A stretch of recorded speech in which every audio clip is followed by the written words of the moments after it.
You know, I often struggle with describing the current attitude in terms of criminal justice in this country because, on the one hand, I understand that individual people, and even some people in the media, and even some people in the government, wanted some kind of reform for certain instances where people would be wildly punished disproportionate to their actions. However, I can't ignore the fact that there are bad actors who seem to not only excuse criminality, but also are pro-criminal. On top of that, these bad actors are not restricted to the crevices of the online left. These people are actually in power as of right now, and they're influencing policy, and some of them have actually captured district attorney positions, like in Manhattan, where Alvin Bragg is the district attorney. Now, we've gone over how Alvin Bragg is dropping charges or reducing charges in about 60% of the cases that he's dealing with. If you commit a serious felony, guess what? It's being kicked down to a misdemeanor,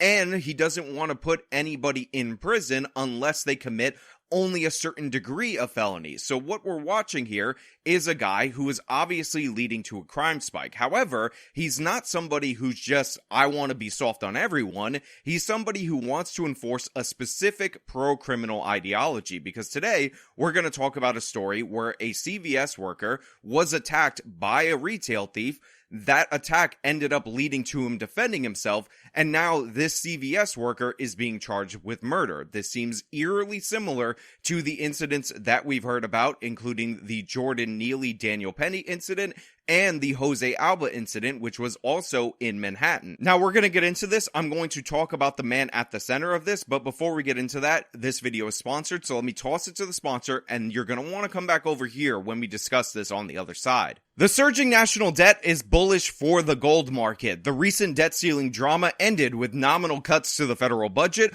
along with an unlimited credit card for the feds to spend all of your money, spend away your future for years to come. This is why a Bank of America senior analyst said that the current boom that we're seeing is going to be followed by a dramatic drop in stock prices. Are you prepared? Is your retirement prepared for the impending doom? One of the things that you can do to prepare for this is actually move some of your money into precious metals. And with National Gold Group, you can be connected with a world-class customer service to walk you through the process. If you mention my channel's name, you will have the fees waived when you decide to invest with National Gold Group, and you can call them at 866-826-2603 in order to be walked through your options. They have best-in-class customer service, great representatives that are American-based. So once again, call them up at 866-826-2603, and remember, there's always a risk for investing, and past performance is not necessarily a guarantee of future results. So first things first, I gotta put this out there up front so we can get the best possible response.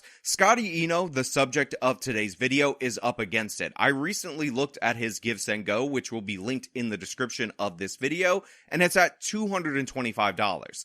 $225 for a clear and obvious case of self-defense where he was attacked, and he's being charged with the full weight of the Manhattan District Attorney's Office by the ideologically motivated Alvin Bragg. A fatal stabbing at CVS in Midtown is now the center of a shoplifting incident turned deadly. The NYPD was called to the store along Broadway and 49th Street on Thursday night for a report of a robbery. When officers arrived, they found a man with a stab wound to his torso. Sources believe that some kind of altercation occurred between Scotty Enoe, a CVS employee, and the 50-year-old alleged shoplifter.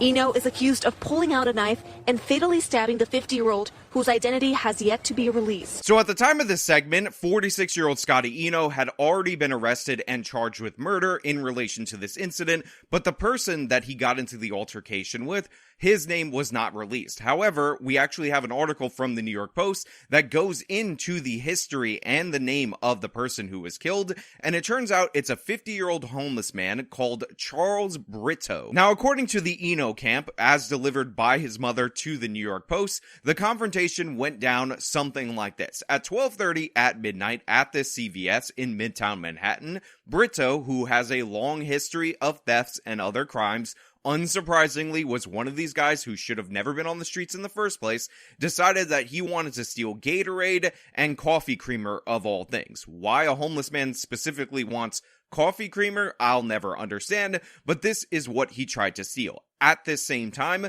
the 46-year-old Enoe spotted him. He tried to intercede in order to prevent this merchandise from being stolen. And by the way, this is something that you should do. We've talked about over and over again how thievery in New York City is off the charts. I recently did a video about how it's up 77% since the Black Lives Matter riots, 44% from 2021 to 2022, just that year alone. And this has led to abandoned retail space and all kinds of problems for the community and all kinds of job losses for people like Enoe. So what he's actually seeing is a man steal his potential livelihood because, as we all know, CVS's in major metropolitan areas are being closed over and over and over again due to the fact that the thieves are allowed to run wild. Now, after Enoe confronts this man, what does he do? He punches him square in the face and begins attacking him for the merchandise. So what we have right here is a homeless man escalating to violence immediately based on the fact that he did not value the life of Enoe more than the merchandise that he had in his hand. Now, at this point in time, this was escalated from a simple shoplifting, a simple petty theft, to a robbery because physical force was being used to obtain the items. Now, for some reason, people are under the belief that when you commit a crime, when you sucker punch somebody, that all of a sudden you are entitled to some kind of karate battle, but Enoe was not having it. Seeing the potential threat, by the way, this is a homeless guy, he could have easily had a weapon on him. You don't have to wait for the weapon to be drawn before you react to that potential. It was a legitimate threat. He draws a knife, and during the confrontation, the homeless person, Brito, ends up being stabbed, and he ultimately ends up dying by the time that the police arrive. Now, Enoe of Brooklyn was taken into custody at the scene. He was then escorted to Mount Sinai West with contusions to the face, a source said. He was later taken to the precinct and then charged with murder and possession of a weapon. Now, if you'll remember my appearance on the Culture War, we were told by Emma Vigeland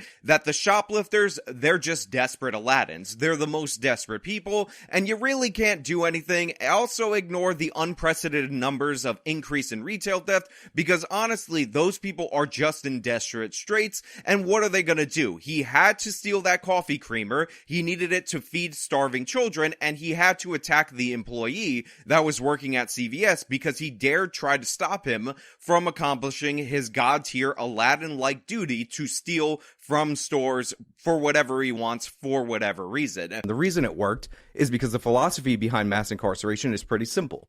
What you're trying to do is incapacitate criminals, because the same criminals are often reoffending. You brought up shoplifting earlier. You can actually pull up an article to find out that the same 300 people in New York City represent a third of the shoplifting arrests total for a single year. Probably because This they're is because they're incredibly repeat offenders. impoverished and they need to find a way to actually sustain their livelihoods in this country. But the thing is, this is actually the story of a man in desperation. This is actually the story of somebody who is under the gun and actually produces. This is what good, kind, honorable people do when put in these circumstances. And of course, I'm talking about Enoe, because Enoe is actually somebody who suffers from sickle cell anemia and requires daily meds in order to not live in constant pain. Enoe, who immigrated to the United States at the age of 5 from Grenada, who according to family always has had multiple different jobs, including some additional side hustles, was working at CVS, one of 2 jobs that he had at the time, in order to cover that medication. Remember this story when people tell you that the thieves are just in desperate straits, they just needed it to get by, they're just trying to make ends meet, that the people that they encounter, the people who work at these stores, the people who are at risk of losing their jobs, the people who get attacked by these criminals with their thuggish tactics as they're trying to steal not just from him, not just from CVS, but from the community, they're attacking those in desperate straits. Enoe was the guy that supposedly the left wing used to be interested in wanting to help, yet he's being hung out to dry, being charged with murder because he was put into a situation by a system that absolutely failed him. And we're going to get to that system failure right about now. The homeless man who was pronounced dead at Bellevue Hospital had more than a dozen previous shopping arrests to his name and was known to target drugstores in Upper Manhattan, according to sources. Maybe Scotty was the unlucky one, the mom said when told of the homeless man's priors. "I'm praying for him and that everything will be okay," she continued. "They should have put this guy away somewhere somewhere a long time ago. Just keep him out of the street. Look, I couldn't agree more. Her son was definitely the unlucky one. They had over a dozen chances to get this individual off the street. If he had mental illness or anything like that, they had over a dozen chances to get him into treatment, yet they did not. They kept releasing him over and over again. They said shoplifting was no big deal. It's not like these people are dangerous anyway. And what did we end up with? We end up with a guy who's struggling to pay for his medication, getting into a fatal encounter with this individual. If you're one of those people who are like, save the homeless, save these poor Aladdins, well, that poor Aladdin just ended up dead. Who won out of these circumstances? Who did the soft on crime policies actually benefit? Absolutely nobody, except for you left-wing progressives who would rather feel good than actually do good. This man should not have his life ripped apart. This man should not be ripped away from his family. This man should not have ended up in a jail cell without his medication because he was arrested on the spot. The criminal should have been held. I said it before and I'll say it again. If you're a repeat offender consistently, this was over a dozen times, then a judge should be able to assert judgment and hold you pre-trial. You need to have strong deterrence for this criminality, and these retail thieves are one person trying to intervene away from becoming violent. They're one chance from things turning awry, and in this incident, we have this guy ending up dead, and now 2 lives are going to be completely ruined. One has been ended over these circumstances. We have to absolutely fight back. Again, his Give Send Go is at $225. Look, I understand a lot of you are struggling out there. I'm not asking for those of you who can't afford it to give, but if you can't afford it and you care about the principle of self-defense, if you can't afford it and you care about everyday Americans who come to this country, who put in the work, who do more than enough, all to pay for their own prescription drug medication just so they can live a life that is relatively pain-free, being put in these situations by left-wing policies and left-wing politicians, then give what you can. They're only asking for $20,000. To me, that is outrageously low considering that they're going to have to fight off murder charges, but maybe it will work out well for him in the future. Bragg may be an ideologically motivated thug, but guess what? He is also somebody who is deathly afraid of pushback. He's deathly afraid of people noticing what he's doing. That's why he dropped the charges in the Jose Alba case. Yet another person who, by the way, should have never been out on the streets in the first place attacks Jose Alba, and Bragg charges him with murder because how dare you defend yourself in the city of New York. Anyway, that's all I really have for you guys today. Thank you so much for watching. If you liked the video, show me by leaving a like, subscribe for more content, follow me on all my social media, support me via the support links in the description of this video. This has been me talking about the absolute madness that is New York City. Till next time.